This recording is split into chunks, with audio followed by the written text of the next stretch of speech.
ngo aterwa inkunga yeye atasapotiwa umutera nkunga w'umwanzi wo hanze sponsor wa huyo adui wa nje ngo n'umwanzi w'imbere ni adui wa ndani. Listen me, sikilizeni, kumve cyane, sikiliza, bereza Imana icyubahiro, tumpe Bwana utukufu. Jambo ryawe n'ukuri ineza yawe itagira umupaka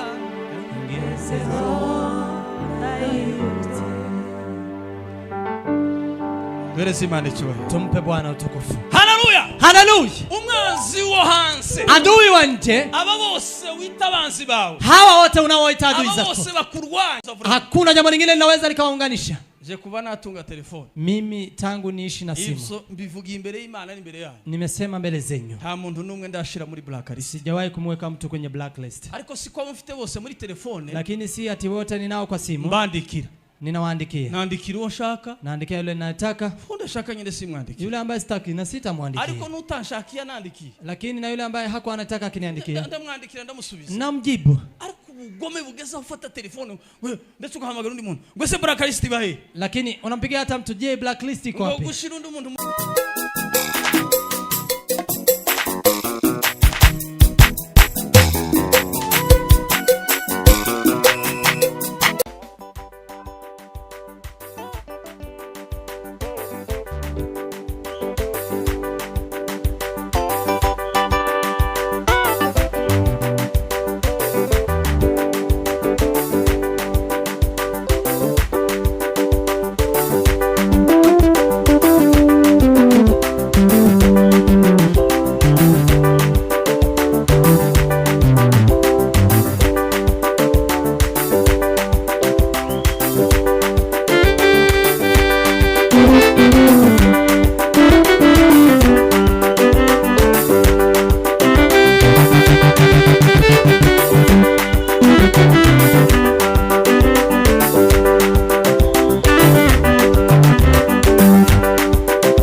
kabisa.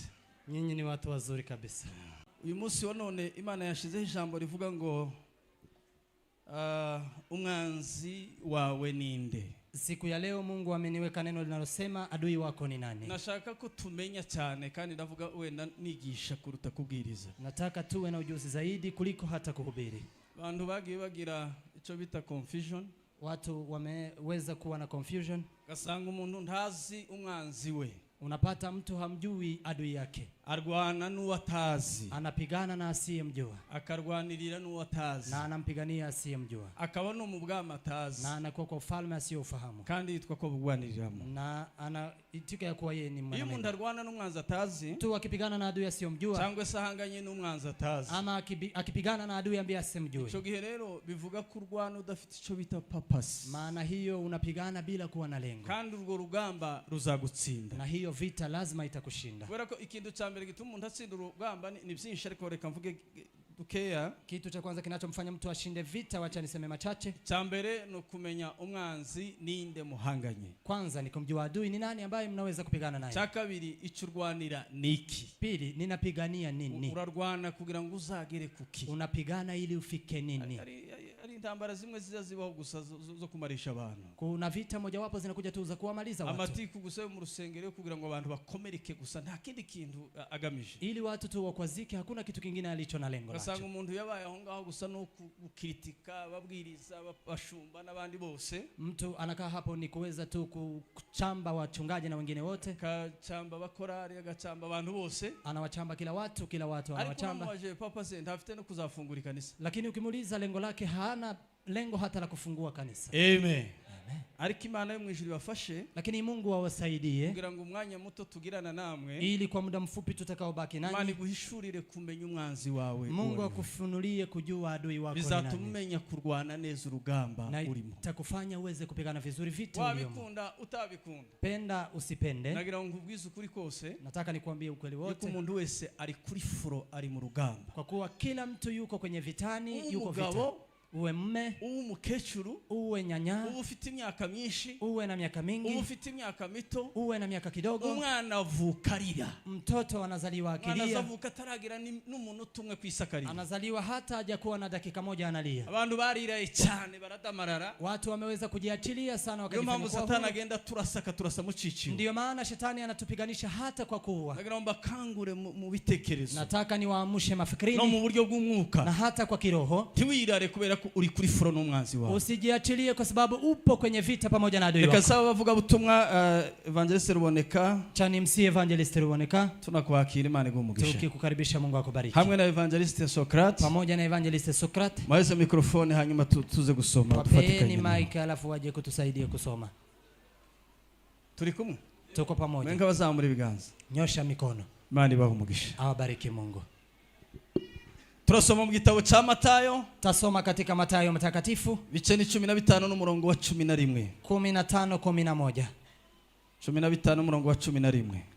Mlango wa 15 haya yake ya 11. Usoma ho ni evangelist Eric Ruboneka. Evangelist Eric. Hanyuma urasimba ku 11 gusa ni usoma usimba usome no ku 19 kuri ico gice. Tasoma pia 19 hapo kwa hiyo mlango. Kuba ko urasoma Matayo bice 15 umurongo wa 11 usimbe no ku 19. Tasoma mlango wa 15 11 uluke 19. Evangelist Socrates urasoma nawe habiri. Evangelist Socrates utakuja kutusaidia kusoma mahali pawili. Tasoma Efeso bice 4 n'umurongo wa 27. Tasoma waraka wa Paulo kwa Efeso 4:17. Efeso bice 4 n'umurongo wa 27. 4:27 waraka wa Paulo kwa Efeso. Hanyuma urarangiriza muri Luka. Alafu utakuja kutamatisha katika Luka mtakatifu. Bice ni 12 n'umurongo wa 4. Mlango wake wa 12 na 4. Yego. Luka 12 n'umurongo wa 4. Luka mtakatifu 12:4. Twasomye ibipande byinshi. Tumesoma kwingi. Kera mwarambiwe. Tayari umeshachoka. Ngaho dusomere. Tusomee. Hallelujah.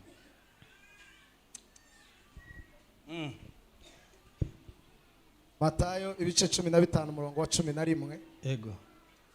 Ikija mu kanwa sico gihumanya umuntu. Ikindu kija mu kanwa ntabwo ari cyo gihumanya umuntu. Ahubwo ikiva mu kanwa nico gihumanya. No kuvuga ko ikiva mu kanwa nico kiza gihumanya. Mutegere neza. Bwana sifiwe sana. Sikilizeni vizuri tafadhali. Amen.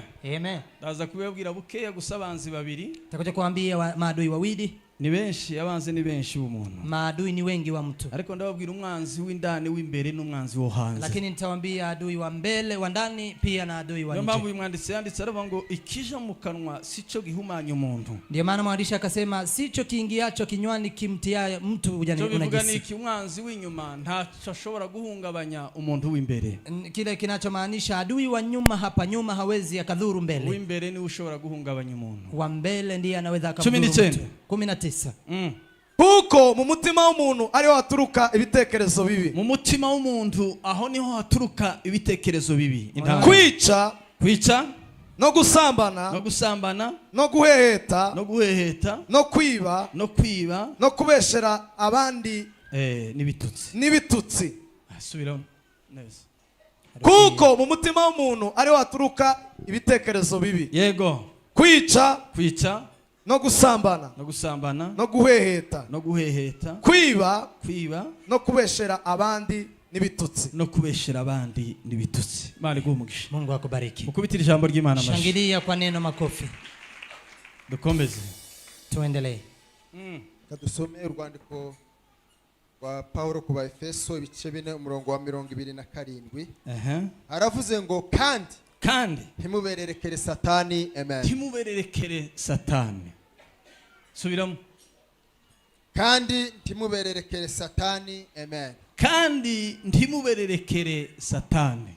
Amen. Wala msimpe ibilisi nafasi. Na Biblia zanyu niko ziyazivuga. Sijui kama Biblia zenyu pia zinasema hivyo. Naho ziekera cyangwa zirakomeza. Zinaachia hapo ama zinaendelea. Amen. Amen. Mari bahumugisha. Awabariki Mungu. Gitabo cya Luka ibice 12 umurongo wa 4.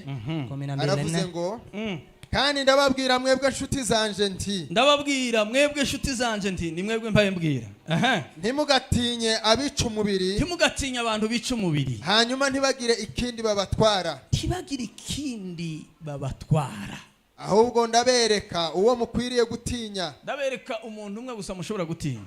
Mutinye umara kwica umuntu. Uwo niwe mwanzi ukomeye cyane. Agashobora kumujugunya muri gehenomu. Hanyuma akagutwara akakujugunya. Ni koko ndababwira nti abariwe mutinya. Amen. Urifura ijambo ryawe nukuri neza yawe itagira umupaka ingezeho.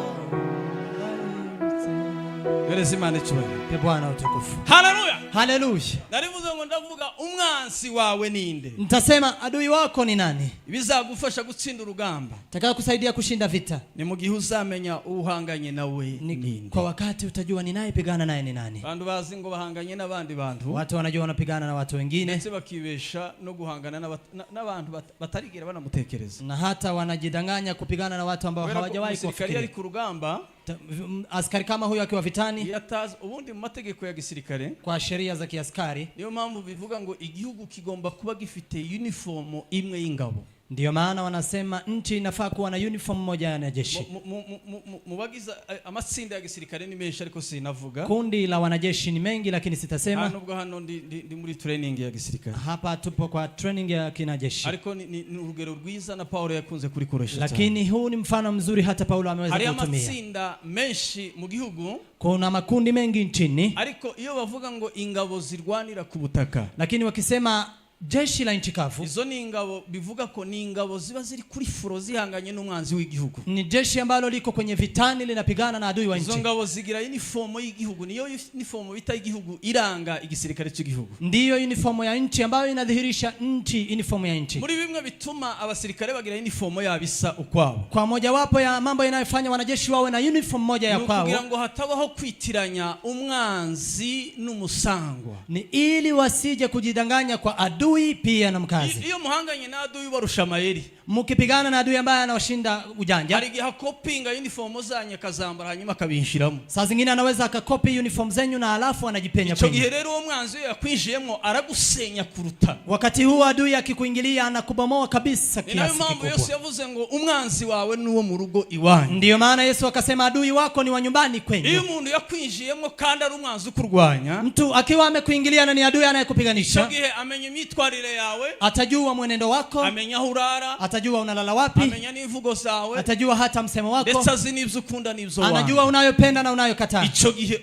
iyo ashaka kugusenya. Akitaka kukubomoa. Ntabwo azarasira ku burinzi iriya. Hataweza kushuti huko kwa ulinzi. Oya azarasira muri headquarter ndani. Bali atakuja kwenye headquarter huko ndani. Niyo mpamvu rero buri gihugu kiba gifite uniform ikiranga. Ndio maana kila nchi ina uniform inayodhihirisha. Ico gihe bifasha ingabo z'igihugu. Wakati huo inasaidia wanajeshi wa nchi. Iyo zibonye abandi bantu bafite uniform idasani yabo ni adui. Wakiona watu wengine ambao wana uniform kama yao, huyo ni adui. Hari ama password bakoresha kugira ngo bamenye umwanzi wabo ninde. Kunazo kodi wanazotumia ili waweze kujua adui wao ni nani. Joshua umunsi umwe ari ku rugamba. Joshua siku moja akiwa vitani, malaika wo mwijuru ngo yaramugendereye. Malaika wa mbingu akamtembelea.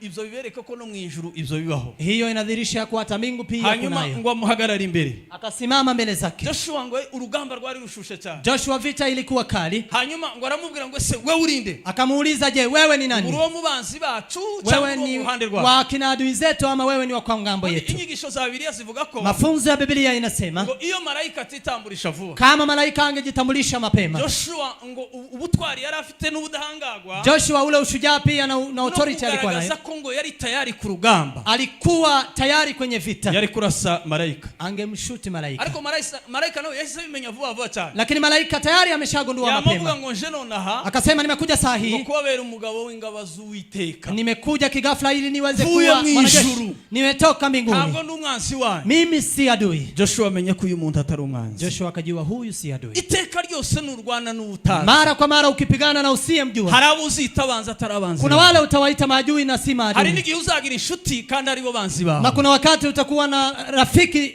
ndio adui zako. Nukuvuga ko abantu rero bari mu rushisho. Watu wako kwenye kujidanganya. Kandi urwo rushisho ruterwa na Satani. Na huo kujidanganya inafanywa na ibilisi. Undi akamaro ka Satani birizi bivuga ngo maana ya shetani Biblia inasema. Biblia ngo Satani araserera. Biblia inasema shetani anatangatanga. Ngomeze nk'intare yivuga. Anakaa kama simba inayunguruma. Bishaka kubichonchomera. Ikitafuta yule ya kuma. Satani agenda serera mu bakristo. Shetani anazunguka kwa Wakristo. Akaserera mu bagabo. Anazunguka kwa wame. Akaserera mu bagore. Anazunguka kwa wake. Akazerera muri za ministeri. Anazunguka kwenye ministries. Akazerera mu kiyumbe. Anazunguka kwenye waombezi. Akagera no muri pastorale. Na hata kwenye wachungaji. Bagenda shaka. Anaenda akitafuta tafuta. Aho yabona umuhigo kugira ngo. Hali anaweza kupata mawindo ili aweze kula. Bivugikire. Inamaanisha nini? Bwana sivyo sana. Amen. Adutezemo akajagari. Yeye analeta kuchanganyikiwa. Kwa kutamenya umwanzi n'ishuti yawe. Ili usimjue adui wako ni nani na rafiki ni nani. Hari kintu gihungabanya mu buzima. Kama kuna kitu kinachosumbua maisha ni ubusanzwe bw'umwuka n'ubusanzwe bw'umubiri. Ikiwa maisha ya kiroho na maisha ya kisasa haya. Nukwizera umuntu ko ari inshuti kandi ari we mwanzi wa mbere. Ni mtu kumwamini ni rafiki yako na yeye ndiye adui wako wa kwanza.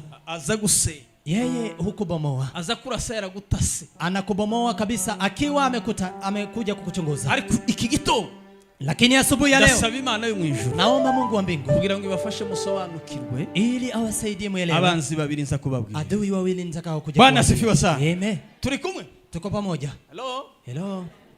Musirikare utanze umwanzi wiwe. Askari ambaye hajui adui yake. Hari igihe arasa bagenzi babita abanzi. Kuna saa zingine anawashuti ndugu zake bila akiwaita maadui. Iyo ubona abasirikare bakorana ko barahindukirana barasana. Ukiona wanajeshi ambao wanafanya pamoja wanashutiana. Habe no muri bisanzwe by'ibihugu. Na hata kwa nchi hizi za kawaida. Ngiye muri politika ariko ndabizi namwe murabizi. Si yuko kwa siasa lakini hata ninyi mnajua. Iyo igisirikare kimwe cy'igihugu basubirana mu mwaka ahindukira karasa mugenzi we. Ukiona wanajeshi wa nchi moja wanapindukiana na kuanza kushutiana wenyewe kwa wenyewe.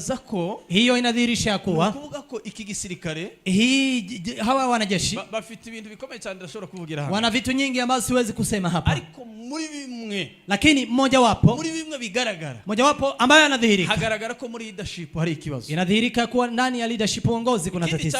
Pili. Bigaragaza ko nta ntego ituma barwana. Inaonyesha kuwa hakuna lengo la kupigana. Ntibazi impamvu bari ku rugamba barwana. Hawajui ni kwa nini wako vitani wakipigana. Icyo rero ntibazi umwanzi bahanganye. Hawajui adui wanayepigana naye. Bazi n'umwanzi w'indani. Hawajui hata adui wa ndani. Icyo gihe abantu bahora nico biturwikeke. Wakati huo watu wakana kushukukiana. Mwese abona mugenzi we nk'umwanzi. Kila mtu anamshuku nduguye kama adui. Uguhamagaye kuri telefone ubona ko ari maneko. Akikupigia kwa simu nadhani edha ni anachunguza. Uguhamagaye gusa gusuhuza kugira ngo ayumve ko mwabzuza. Amekupigia tu kwa kawaida ajue mmeamkaje. Bahita bumva ko uyu muntu ashobora kuba ari mubi. Na unasema mtu huyu edha ni mbaya. Iyo abantu bari muri yo hali. Watu wakiwa kwenye hali kama hii. Iyo abantu bari muri yo spirit. Watu wakiwa kwenye spirit kama hiyo. Ico gihe rero wakati kama huo. Ico gihe habaho guturana n'ibindi. Ndio kuna kuja hata mambo mengine. Kandi ico gihe rero ntabuzutse buzomanuka muri izo confusion. Na uamsho hauwezi ukaja kwenye confusion kama hizo. Abanzi babiri b'umuntu. Adui wawili wa mtu. Reka mbavuge. Chani waseme. Hari abanzi babiri. Kuna adui wawili. Ariko batandukanye imikorere. Lakini tofauti kwa mafanya. Kandi barutana n'imbaraga. Na wanazidishiana hata nguvu. Umwanzi wa mbere. Adui wa kwanza. Yabango n'umwanzi w'imbere.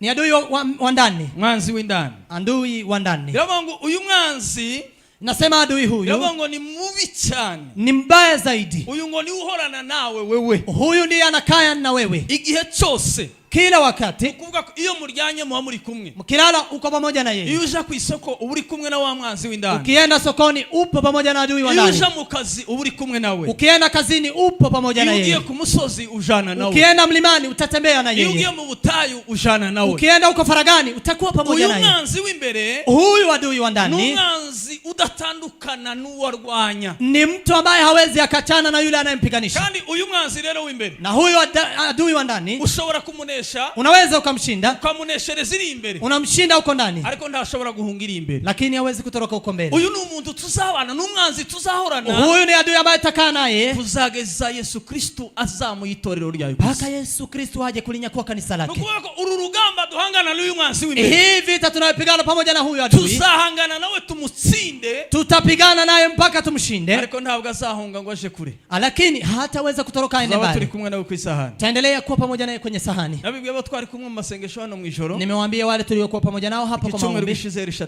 Hii wiki iliyopita El Shaddai alikuwa na maombi. Kuna watu walikuwa na mafunzo ya mapokeo, bagiye gutera haleluya, eti wanataka kushauti haleluya, ngwira mitwara ngo badaimoni ngo ibirometero 300, eti itawarusha pepo huko kilomita 300. Goyami ikangata satani na mapepo, eti imbebe shetani pia na pepo. Goyami twara ya mapepo yose ibashitse Nakuru, ibebe pepo hizo mpaka Nakuru, numara wewe wamusigara nta mapepo, alafu baki bila pepo.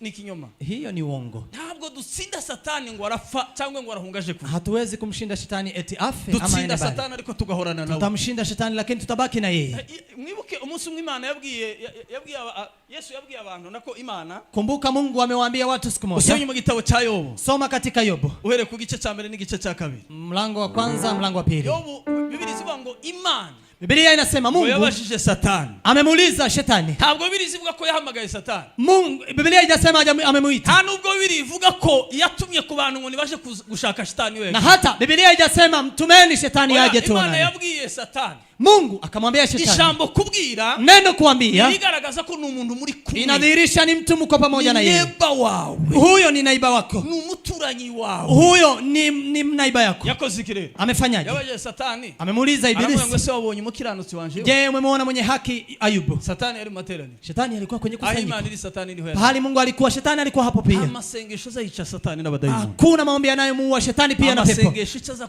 maombi yanafanya nini? Azatsinda satani n'abadayimoni, yanamshinda shetani pia na pepo. Ashobora kwimura satani ngo ave hano muri Kenya, lakini hawezi kuhama mpaka cyangwa ngo ave mu Rwanda ama atoke Rwanda. Abantu benshi nicyo bazabibesha kugira ngo badamara, watu wengi wanajidanganya ili waweze kuwa huru, ngo amasengesho ngo niyo mpamvu ngo za program ngo amasengesho y'imisi 50, ndio maana wengine wana program ya maombi 50, ngo amasengesho y'imisi 21, maombi ya siku 21, ngo amasengesho y'imisi 40, maombi ya siku 40, ngo amasengesho y'imisi 120, maombi ya siku 1200. Ntabwo ari bibi, si vibaya, ntabwo ari bibi, ni programe, hiyo ni mpango ushobora gutuma abantu baro kugichani, ambayo inaweza kufanya watu wao kwenye madhabahu, lakini mfanye 1100, mukora na magana, fanya hata maelfu, ntabwo bizica satani, haitamuua shetani, bizatuma utsindi kigerageza urimo, itakufanya ushinde, ariko satani azahorana nawe, lakini shetani ataendelea kuwa pamoja nawe. Umwanzi w'imbere, adui wa ndani, n'umwanzi muhorana iteka ryose, adui ambaye mnakaa naye milele, uwo rero huyo niwe mubi, ndiye mbaya. Umwanzi wa kabiri, adui wa pili, iravuga n'umwanzi wo hanze ya, ni adui wa nje yako.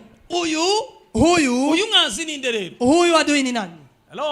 Hello. Uyu mwanzi ninde? Huyu adui ni nani? Uyu mwanzi ashobora kuba umusambanyi, anaweza akawa msherati. Uyu mwanzi yoba umurozi, anaweza akawa mchawi. Uyu mwanzi yoba ubujura, anaweza akawa mwivi. Uyu mwanzi yoba umwicanyi, anaweza akawa muuaji. Uyu mwanzi satani ashobora guca mu muntu ikamwitiza, shetani anaweza kupita kwa mtu ili aweze kujikopesha. Satani yoca mu muntu akaba yokugiria nabi, shetani anaweza kupitia mtu ili akufanyie vibaya. Ariko uyu mwanzi w'inyuma, lakini adui huyu wa nyuma, Biblia yavuze ngo ndimutinye umuntu wica umubiri. Biblia imesema msimuogope anayeangamiza mwili. Nubwo iwica irawutesa gusa, atakutesa tu, ariko lakini uyu ngo ndacha ashobora kugutwara, huyu hata kudhuru kwa jambo. bakorana gutu uyu imbere n'uwo hanze bakorana gutu, hawa wawili wanafanyaje? biravuga ngo uyu mwanzi wo hanze, inasema huyu adui wa nje ngo aterwa inkunga, yeye atasapotiwa, umutera nkunga w'umwanzi wo hanze, sponsor wa huyu adui wa nje ngo n'umwanzi w'imbere ni adui wa ndani. Listen me, sikilizeni, kumve cyane, sikiliza, bereza Imana icyubahiro, tumpe Bwana utukufu.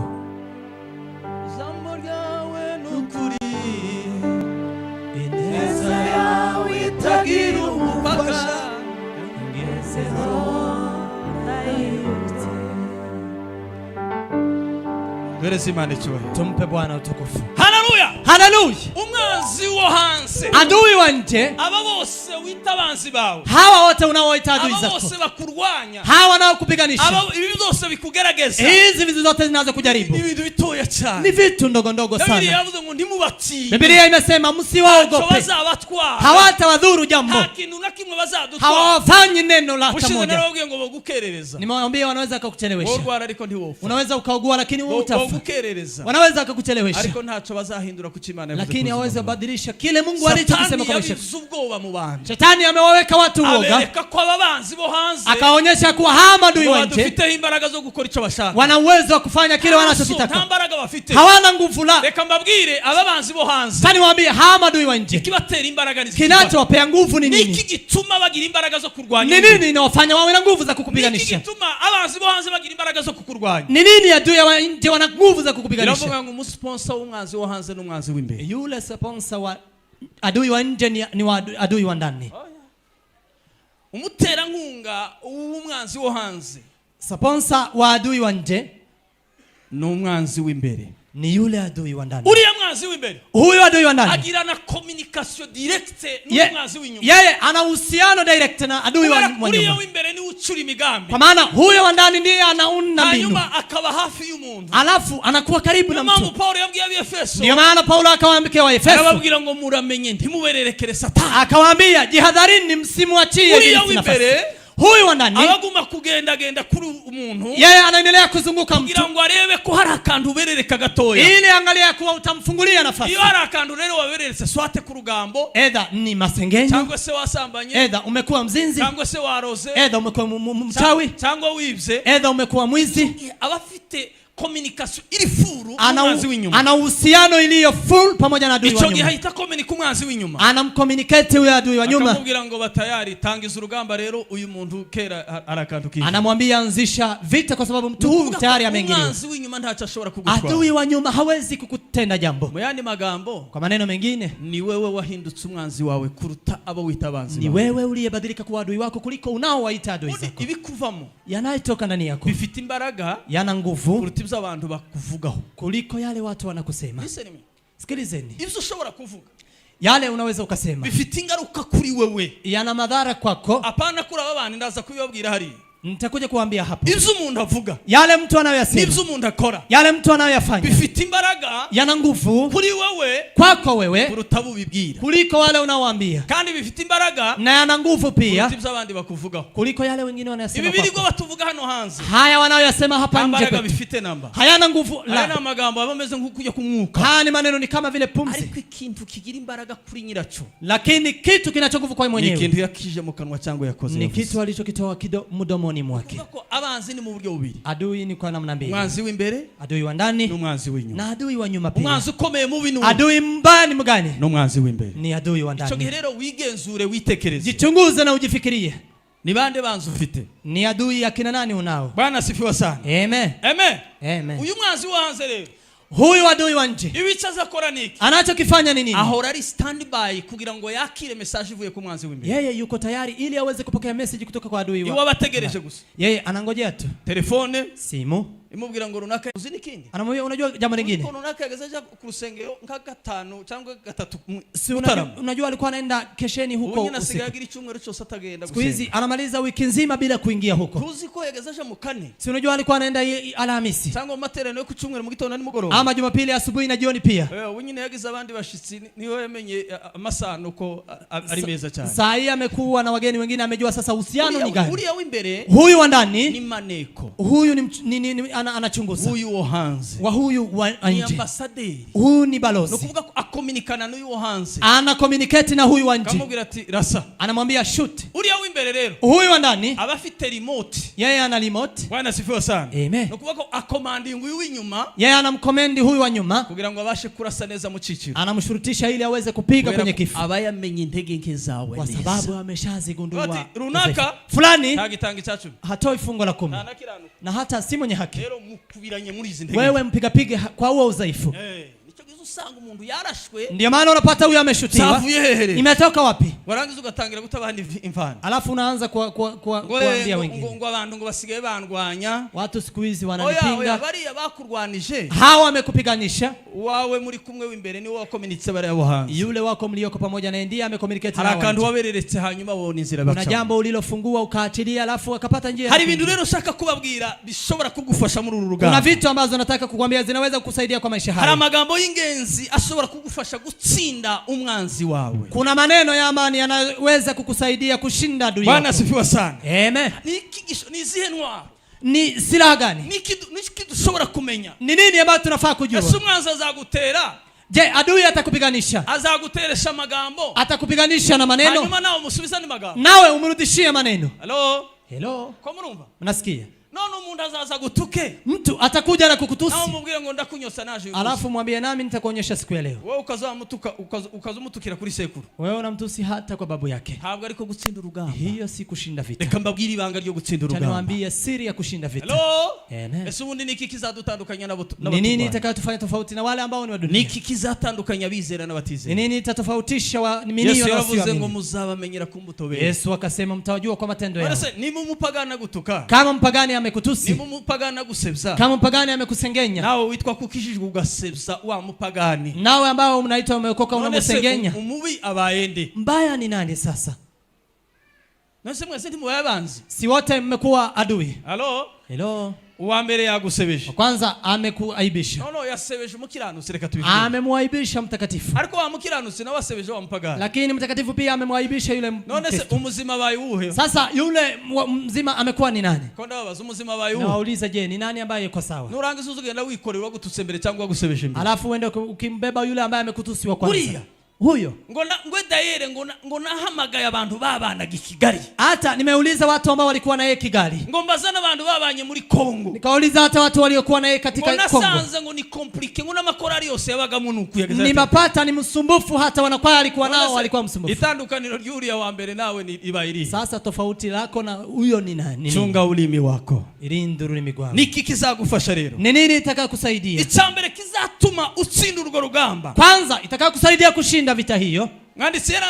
Mwandishi akaandika arabonga urukundo akasema upendo ngo nizo mbaraga zonyine ndizo nguvu zake pekee zishobora guhindura umwanzi wawe agahinduka inshuti yawe. Zinaweza zikabadilisha adui wako awe rafiki yako. Ni intwaro ya mbere tugomba kurwana. Hii ndio silaha ya kwanza tunaweza kupiganisha mu gihe cyose, kwa kila wakati. Wewe nubwo utakumva bakuvuga, hata kama hujasikia hari igihe amagambo atosoka hano hanze, kuna vile maneno hawezi kutoka hapa, ariko harabakuvugira mu rwongorero, lakini kuna wale wanakusengenya kwa maneno yao. Kizatumutsinda urugamba niki, lakini kitakachokufanya ushinde vita hii ni urukundo. Ni upendo. Upendo ngo nizo mbaraga zonyine ndizo nguvu pekee zishobora guhindura umwanzi wawe kuba inshuti yawe. Zinaweza zikafanya adui wako abadilike kuwa rafiki yako. Ni ikintu kiremereye kucumva cyane, ni jambo nzito kusikia, ariko mupende tu, lakini umukunde. Nubwo ari umwanzi wawe, hata ni adui wako, ukunde, mpende. Rwa rukundo umugaragariza, huo upendo unamdhihirishia, nibwo rufite imbaraga zo kumuhindura kuba inshuti yawe. Ndiyo ina nguvu la kumbadilisha kuwa rafiki yako. Ariko umuntu ndaka kwange, lakini mtu asikuchukie, nashiraho imipaka, alafu akiweka mpaka na wongera ushire, iwe nashiraho escalier zitatu, yeye akiweka stairs tatu, wewe umve ko woshiraho zine, wewe usikie unaweza ukaeka 4. Murute tera intambwe, wewe piga hatua, shakisha ikintu gishobora gutuma mubana mahoro, tafuta kile kinaweza kuwafanya muishi kwa amani. Biblia inatugira ngo kurwaho ruhande, Biblia inasema kwa ngambo yako mubane n'abantu bose amahoro, ishini na watu wote kwa amani. Kubera ko Biblia ngo kurwaho ruhande, kwa nini Biblia inasema kwa ngambo yako? Kuko hari habo byanani, ni kwa maana kuna wale imeshinda kubana n'abantu bose, uishi na watu wote, abantu bose ya society, hao society yote igizwe n'abandi, inafanywa na kina nani? Irimwe abasambanyi, ina wazinzi, irimwe abayumbi, ina waombezi, irimwe abarozi, ina wachawi, irimwe abashumba, ina wachungaji, irimwe abakorani, ina wanakwaya, irimwe abibsi, ina waizi. Mureke mbabwire kino kintu, cyane mwambie jambo hili, nta torero muzabona, hakuna kanisa mtakalolipata harimwo bene abo bantu, ambalo halina watu kama hao, ritarimo bene abo bantu, ambalo halina watu kama hao. Bazumva bazakizwa ryari batumvisha ubutumwa bwiza, wataokokaje bila kusikia habari njema? Biblia inasema hivyo, mundakizwa, mtu anaokoka zavuye mukumva, ikitoka kwa kusikia, hanyuma muri kwa kumva, alafu kwa kusikiliza, bigatuma yizera gakizwa, inamfanya amini na akoke. Akoke mugufata iboko byo gusubiza abapagani hanze, lakini sisi tunachukua viboko za kuwarudisha wapagani nje. Nguyu eti huyu ngo bamonye hagaranye na runaka, huyu amemwona akisimama na fulani, huyu kera bakamatora abantu batatu kumugendera, wanaanza kuchukua watu watatu wa kumtembelea. La, ni mubareke, waacheni imbuto wera matunda unayozaa zizatuma bakizwa. yatawafanya wokovu. Yesu yaravuze ngo nimureke urukungu rukurane n'amasaka. Yesu amesema waacheni ikwena umurimo wacu, si kazi yetu kwirirwa tujajinga abantu ili tuendelee kuwajaji watu. Tandukaniro ni irihe? Tofauti ni gani? Ashizeho imipaka, ameweka mpaka, ashizeho urugi rwa mbere n'urwa kabiri, ameweka mlango wa kwanza na wa pili, wewe ushizeho inzugi zine, wewe umeweka milango 4. None se ninde mubi? Ni nani mbaya? Ni wewe mubi kuruturi. Wewe ndiye mbaya kuliko huyo. Mureke twere imbuto nziza, tatuweze kuzaa matunda. Umwanzi w'imbere, adui wa ndani, niwe mubi kuruta umwanzi wawe, ndiye mbaya kuliko adui wa nje. Urukundo rero, kwa upendo, nicho kintu cha mbere. Hicho ndicho kitu cha kabiri. Pili, biravuga ngo umwanzi wawe mubi, inasema adui wako mbaya ngo ndashobora kukugirira nabi, hawezi kukutendea vibaya, kibitekerezo byawe kama mafikira yako bitarinzwe neza, isipolindwa vizuri. Dasubiramo. Tarudia. Umwanzi wawe mubi, adui wako mbaya, biravuga ngo ntashobora kukugirira nabi, hawezi akakutendea jeuri. Bwana asifiwe sana. Amen. Ngo ibitekerezo byawe, mafikira yako bitarinzwe neza, ambayo hayajalindwa vizuri. utegere neza cyane, sikilizeni vizuri. Ibitekerezo byawe bitarinzwe neza, mafikira yako yasipolindwa vizuri, nukuba ibitekerezo nivyo bikwangiriza kuruta wa undi wita umwanzi wawe. mafikira ndiyo atakuharibu kuliko unaomuita adui yako. Umwanzi wawe witwa ko ari mubi, adui wako unayemta ni mbaya, uyu nguyu ntabwo ari mubi, huyu si mbaya kuruta ibitekerezo byawe bitari smart, kuliko mafikira yako ambayo hayako smart. nukuvuga ko hari abantu bafite ibitekerezo bitakajagari, kuna watu ambao wana mafikira ambayo yana makelele. Bwana asifiwe sana. Amen. Niyo mpamvu rero ibitekerezo by'umuntu, ndio maana mawazo ya mtu bishobora kumwinjiriza ubwanzi, yanaweza kumuingizia uadui. Bwana asifiwe sana. Amen. Intandaro y'ibibi byose, chanzo cha mabaya yote ni intandaro y'ibyiza byose, na chanzo cha mazuri yote iva mu bitekerezo by'umuntu, inatoka kwa mawazo ya mtu. kuroga, gusambana n'ibindi byose, uzinzi, uchawi na mengine, bituruka mu bitekerezo by'umuntu, inatoka kwa mawazo ya mtu. uriya witwa ko ari mubi, huyo unayemwita mbaya, uriya wita ko ari mubi, huyo unayemwita mbaya, uriya ntabwo ari mubi cyane, huyo si mbaya sana, ni mubi, ni mbaya ariko si mubi cyane, lakini si mbaya sana. ibitekerezo byawe bitarinzwe neza, kama mafikira yako hajalindwa ntabwo vizuri, biri ku murongo neza, haipo kwenye line vizuri. abantu bagira kashagari mu bitekerezo. Kuna watu ambao wana makelele kwa tatu, biravuga ngo nta numwe, inasema hata mmoja mubagutoteza, kwa wale ambao wanakutendea jeuri bariho, ambao wapo. Bwana asifiwe sana. Amen. Ngo bose abagutoteza, wote wanaokutendea jeuri bari mu mutwe wawe, wapo kichani pako. ni wita ku majwi y'inyuma, ukijali na sauti za nyuma, uzaba usenywe n'ikidahari, utakuwa umebomolewa na kile ambacho kipo. uburetwa bugutoteza, lakini wale wanakutendea jeuri uri mu bitekerezo byawe, yapo kwenye mawazo yako. nukuvuga ko bari witwa ko bari utekereza ko ari wagutoteje, hawa ambao unawafikiria kwa wao ndio wanakutendea jeuri. Amagambo ya runaka ngwangeje ku, maneno ya fulani yamenifikisha mbali. Oya, amagambo ya runaka ntacyo yagutwara, maneno ya fulani hayawezi kukudhuru, ahubwo ibitekerezo byawe bitekereza runaka nibyo byakugiza umuretwa, lakini mafikira yako aliyokufanya mfikirie fulani ndio kufanya mtumwa. Zima matwi ntacyo bizagutwara, nyima masikio hayatakudhuru kwa jambo. Utinya babica umubiri, usiwaogope wanaoangamiza mwili. aba bicara badutuka ntacyo bazadutwara, hawa wanaotutusi hawatatutenda jema, aba ntacyo bazadutwara, hawa hawawezi kututenda jema, aba bazahoraho, hawa tabaki milele. nta masengesho azabakiza, hakuna maombi atakaoondoa. Bwana asifiwe sana. Amen. Rero uburetwa umuntu agenderamo, ule utumwa mtu anaotembelea, n'ubu batu umuntu abamo, na hata utumwa mtu anaokalia. Urugero rutoya cyane, cyane wampe example kidogo. Ubwoba buva he? Uoga unatoka wapi? Ubundi biravuga ngo ubwoba, inasema uoga cyane ndibuva mu kigutera ubwoba, sana sana haitokani na kile kinachokuogopesha, ahubwo ubwoba buva imbere mu kurema ikintu gishobora kugutera ubwoba, bali uoga unatoka ndani kwa kile unachokiunda kinaweza kukupa uoga. Kubera ko ikigutera ubwoba cyane gitangirira mu bitekerezo, kinachokupea uoga kinaanzia kwa mawazo, kira ko runaka ashobora kwica umuntu, kinakwambia kwa fulani anaweza kama ndaza ndeba yo nice vile ananiangalia anaweza kaniua. Utekereje ko iriya mu bitekerezo, ukifikiria uko kwa mawazo, waremye urugamba, umeweza kuunda vita, hanyuma ugasupportinga wa undi utekereza ko ashobora kukwica, na kumsupport huyo unayemfikiria anaweza kuwa, wasumubona ukabona ko afite ubasha bwo kukwica, ukimwona unaona ana uwezo wa kukuangamiza. zaherehere imeanzia wapi? mu buretwa bwo mu bwonko, kwenye utumwa wa bongo. Ichakane. Bwana asifiwe sana. Amen. Amen. Chakane. Biravuga ngo umuntu wese urwana nawe, inasema kila mtu unayepigana naye, ntabwo bose ari abanzi bawe, wote si maadui zako, kandi tena n'ugufasha wese, na yule anayekusaidia yeyote, uwo wita inshuti, yule unayemwita rafiki, nawe ntabwo ari inshuti yawe, naye pia si rafiki yako. Sikilizeni. Abantu bose wita abanzi. Wote unaowaita maadui. Bose ntabwo ariko ari abanzi bawe. Wote si maadui wako. Kandi n'abari bose wita inshuti. Na wote unaowaita marafiki. Bari bose si inshuti zawe. Hao wote si marafiki zako. Reka mbahe urugero rutoya cyane. Cyane wape mfano mdogo. Kutumvikana n'umuntu ku majambo makeya gusa. Kutoelewana na mtu kwa maneno machache. Shobora kubwira umuntu ntiyumve rya jambo mvuze neza. Naweza nikamwambia mtu asielewe nilichokimaanisha. Iri jambo mvuze nje ntabwo niyumvishe neza. Akasema hili neno ulilolisema mimi sijalisikia. Iri jambo lirambabaje. Eda ile neno limenihuzunisha. None se huyu mtu eda n'umugore wawe cyangwa n'umugabo wawe ni mke wako ama ni mume wako cyangwa ni mwene so muri Kristo Yesu ama ni ndugu katika Kristo Yesu, ariko uvuze ikintu ntacumvishe neza, lakini umemwambia jambo hajaelewa, akubwiye ko umurakaje, amekwambia umemkarisirisha. hari n'abandi ndetse baza bakabza ara magambo yo gukabza. Kuna wengine wana maneno ya azayamavuga ngo urankomye, anasema umeweza kuniuma, ngo urankomye kabisa, umeniuma kabisa. Muzi guko mico bisobanura, unajua kuuma ni nini? Ni ububi bwa satani bw'inzoka, ni ubaya wa shetani wa nyoka. Inzoka iziko mu muntu agahita bzimbirwa, ubwo isumi gahite murenga. Kama vile mtu anaweza kuumwa na nyoka alafu anavimbiwa. Iyo umuntu avuze ngo urankomye, mtu akisema nimeweza kuumwa, yabivuga ko unteye ubumara bukomeye cyane, umenipa sumu ya ajabu. Huyu muntu musanzwe ari inshuti, huyu mtu mlikuwa marafiki, huyu muntu ni umuvandimwe, huyu mtu ni ndugu yako. Kubana hakagira ijambo rimwe utumvikanaho n'umuntu, kuwa pamoja na huyu mtu msiwe na neno la kuelewana, ndahinduka umwanzi wao. Huyo mtu atabadilika kuwa adui wako. Mutegere neza ukuntu abantu bikonfuse. Sikilizeni vile watu wanajidanganya. Huyu nahindutse umwanzi, huyu hajakuwa adui. Huyu ushobora kuvuga umuntu akagukora kitinga, unaweza ukasema mtu anaweza kukukosoa, ariko nahindutse umwanzi, lakini hajakuwa adui. Hanyuma hakaba abandi wita inshuti, kuna wengine wanawaita marafiki, kandi aribo banzi bicara bagusenya, na wao ndio adui ambao wanaendelea kukubomoa. Umwanzi ni uhereye, adui ni nani? Umwanzi ntabwo ari uyu nguyu mutumvikanye buke mu nama. Adui si huyu ambaye mjaliwana kwenye kikao ama kwenye mazoezi ama kwenye kundi, umugabo n'umugore ntibumvikanye, mke na mume hawajaelewana, umugore ni umwanzi wanje, eti huyu mke ni adui. Umwanzi ninde? Adui ni nani? Ni umuntu kurarira ijoro, ni mtu ambaye analala usiku, aturi migambi mibi yo kukwica no kugana, akiunda mbinu za kukuangamiza na kukutendea jeuri. Lakini huyu umekosana kidogo. Mama Paulo yavuze ngo unurakara, Paulo akasema ukisirika ndibukire ngo ukirakaye, jua lisichwe kama ukiraka, umwanzi wawe, huyu si adui wako. Umuntu ndimwumvikanye bukeya, mtu amjaelewana kidogo, ngo reka nzimye na nimero ya telefone, wacha hata nivute namba ya simu yake. Abandi bashize abandi muri blacklist, wengine wakaweka wengine kwenye blacklist. Abandi bari wahamagara ngo ni nimero compose, ukipiga wanasema namba hii huwezi upata. Abandi abarundi nibanza numva iminara yabivuga ngo iri mu kibanza ngo cyakuri, wanasema ipo kwenye kiwanja cha mbali. Hari mu kibanza cha kure kabisa, ipo kwenye kiwanja cha mbali. Waramuborotse ari mu kibanza cha kure, umeweza kumblock.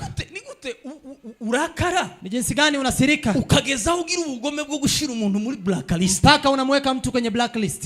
Uyu muntu ni bari kintu mutumvikanye, huyu mtu kama mjaelewana kwa jambo ndogo, kero mushize muri list y'abanzi bawe, tayari umeshamweka kwa list ya adui zako. Kandi ugashobora gutuma kabahuza vuba, hakuna jambo lingine linaweza likawaunganisha. Je kuba natunga telefone, mimi tangu niishi na simu, ibyo mbivuga imbere y'Imana n'imbere yayo, nimesema mbele zenyu, nta muntu numwe ndashira muri blacklist, sijawahi kumweka mtu kwenye blacklist. Ariko si kwa mfite bose muri telefone, lakini si ati wote ninao kwa simu, mbandikira, ninawaandikia, naandikira uwo shaka, naandikia yule ninayetaka, ndashaka nyine simwandiki, yule ambaye sitaki na sitamwandikia, ariko nutashakia naandikia, lakini na yule ambaye hakuwa anataka akiniandikia, ndamwandikira ndamusubiza, namjibu.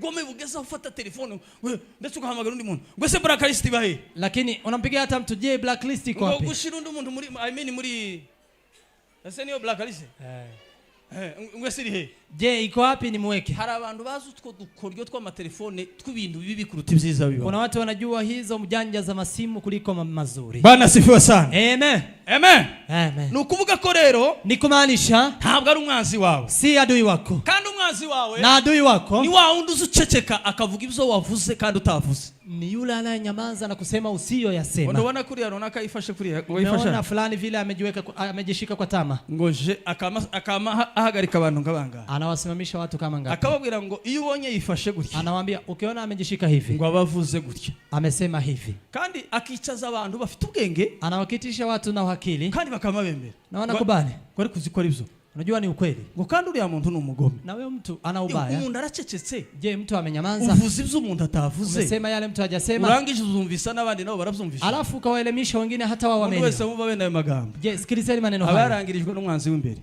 Amen.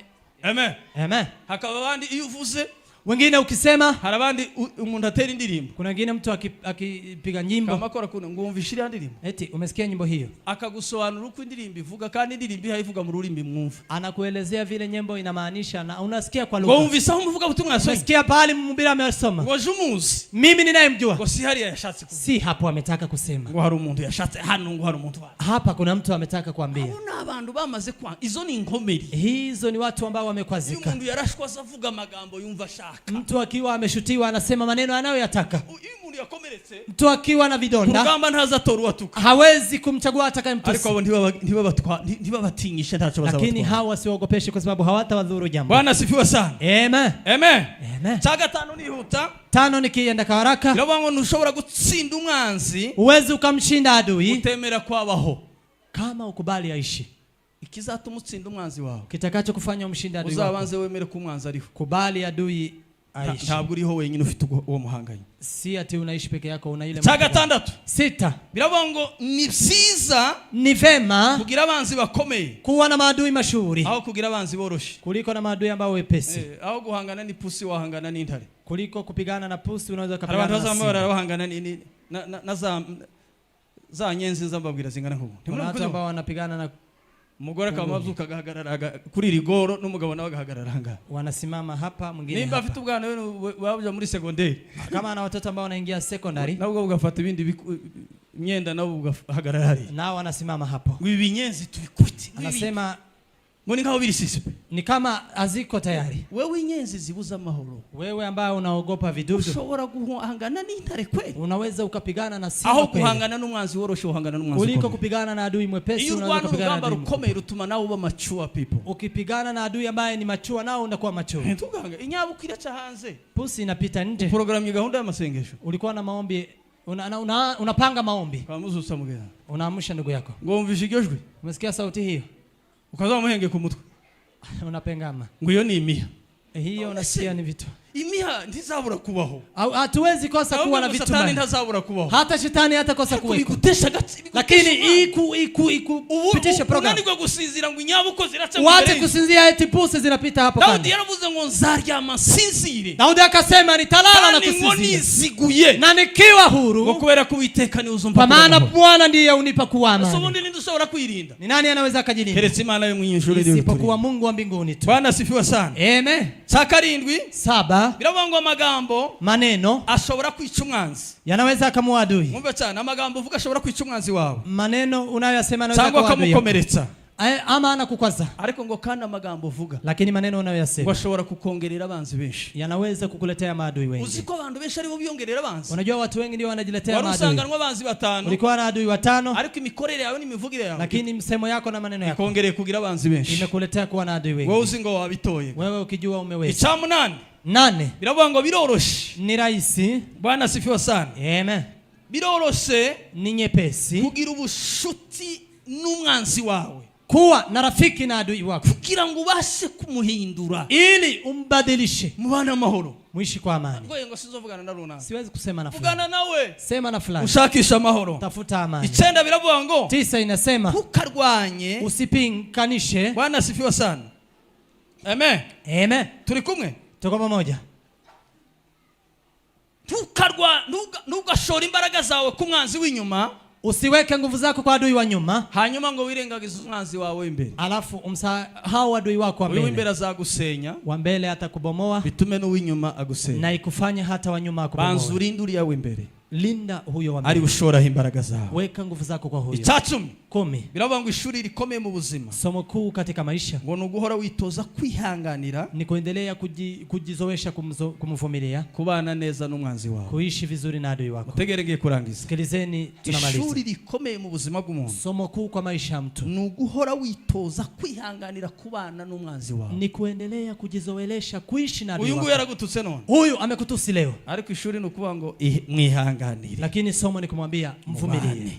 Muishi pamoja. Uyu nguyu ni uzuge nasebya. Huyu ndiye ananisengenya. Ariko biravuga mu buryo bw'umwuka. Lakini nasema kwa kiroho. Mwihanganire. Mvumilie tafadhali. Iryo shuri uzaritsinda. Hilo somo 12. 12. Biravuga ngo imbaraga nyazo. Inasema nguvu za ukweli. Ngo ntizishobora gukubita abanzi bawe hasi. Haziwezi kuangusha adui zako chini. Ngo bashireho. eti waishi. Oya ntabwo imbaraga ufite zatuma abanzi bawe kwitwa hasi ngo bashireho. Nguvu zako unazo siza kupiga adui zako chini waishi. Ufite zizatuma utsinda abanzi bawe ariko bakomeze babeho. Unaweza ukashinda adui zako lakini wataishi. Kubera iki bagomba gukomeza babeho? Kwa nini waendelee kuishi? No kugira ngo bazarebe birya barwanije Imana bikora bariho. Ili waangalie yale waliowapiganisha. Bazabirebesha amaso yao. Wayaangalie kwa macho yao. Kandi bazasenga ngo utuje gusenga ngo runaka ngo apfe. Wengine wanaenda kuomba eti tuende kuomba. Mana ngo mwice. Mungu uwa yeye. Ngo arwaragurike. Agonyeke ngojeke. Ngo agire gute? Aweje. Kamuhura mu gitondo yakubise suruwari igera nkana. Mnapatana akiwa na suruwari kabisa. Cyangwa mugahura yaguze imodoka. Ama mnapatana akiwa na gari. Agenda gushahira amazi ngo pi. Anampigia maji hivi. Ibishaga hagenda gushahira. Akigurushia matope.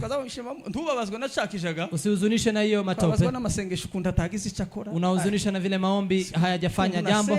None umuntu aracyafite aya mahoro. Vile nimeomba mtu huyu kwanza ana amani sana. Wagira gushikuma ngo yabonye visa ngo yagiye muri Amerika. Ukifanya hivyo unasikia ako na visa anaenda Marekani. Huyu yagiye muri Amerika gute? Huyu ameendaje Marekani? Ahubwo iyo reka ngo ngende. Si Mungu angemwacha mimi niende. Ugasenge kugira ngo umwanzi wawe ahungabana ave hapfe. Usiombe ili adui wako aweze kupata matatizo. Uzamusabira amahoro kugira ngo abeho cyane. Bali muombe amani ili aishi sana. Azabona icyo yarwanije Imana igikora mu maso yiwe. Atazame kila alichokipiganisha Mungu akikitenda. Nibyo bizagira maana. Hiyo ndiyo itakuwa na maana kuliko kumuombea afa. 13 ngo ntabwo intego zacu lengo letu ari ugusenya abanzi bacu gusa. Lengo letu si kubomoa maadui. Ahubwo ngo intego zacu nyamukuru. Bali lengo letu kuu ngo nukubahindura inshuti za Kristo. Ni kuwabadilisha kuwa marafiki wa Kristo. Papa si yacu ntabwo ari gusenya abanzi gusa. Papa si yetu si kubomoa maadui. Ntabwo ari guhangana nabo gusa. Si kupigana nao tu. Ahubwo nukugira ngo tubahindure inshuti za Kristo. Bali ili tuwabadilishe wawe marafiki wa Kristo. 14 biravuga ngo nahinduye umwanzi wanje kuba. Nimembadilisha rafiki adui wangu kuwa. Yaravuze ngo yahinduye umwanzi wiwe. Amesema ambadilisha adui wake. Wamuhindura kuba nk'ikaramu yandikisha. Akambadilisha kuwa kama vile kalamu ya kuandikisha. Kugira ngo azahorane nawe ibihe byose. Ili aishi naye daima. Ikaramu uri kumwe naye buri. Kalamu ambayo mko naye pamoja. Ariko yaravuga ngo umwanzi wanje sizamuta kure. Lakini akasema adui wangu sitamrusha mbali. Ahubwo ngo nzamuhindura nk'ikaramu mpora nandikisha. Bali nitamfanya kama kalamu ninayoandikisha. Kugira ngo intego yanje nzamuhindure. Ili lengo langu nimbadilishe. Ahinduke inshuti ya Kristo. Abadilike kuwa rafiki wa Kristo. Intego yacu nk'abakristo. Lengo letu kama wa Kristo. Nuko duhindura abanzi bo hanze. Ni kuwabadilisha maadui wa nje. Bahinduke inshuti zacu. Ili wawe marafiki zetu. Na ahinduke inshuti yao. Akiwa rafiki yao. Azahinduka inshuti ya Kristo. Atawa rafiki. Mani baho mugisha. Mungu awabariki. Kandi mani bagire neza. Na Mungu awatendee wema. Barikiwe sana. Komera ijambo ry'Imana mashi. Shangilia neno la Mungu kwa makofi. Mumzaye Bishop arakoze. Bishop ubarikiwe. Ijambo giza tugejejeho. Maneno nzuri aliyotufikirisha. Reka mbasabe muhaguruke. Cyane wasimu inuke. Sabe revera. Cyane msi reverend. Tambuka imbere. Aje mbele. Adusabira umugisha. Akituombea baraka. Karibu mzee. Karibu sana mzazi.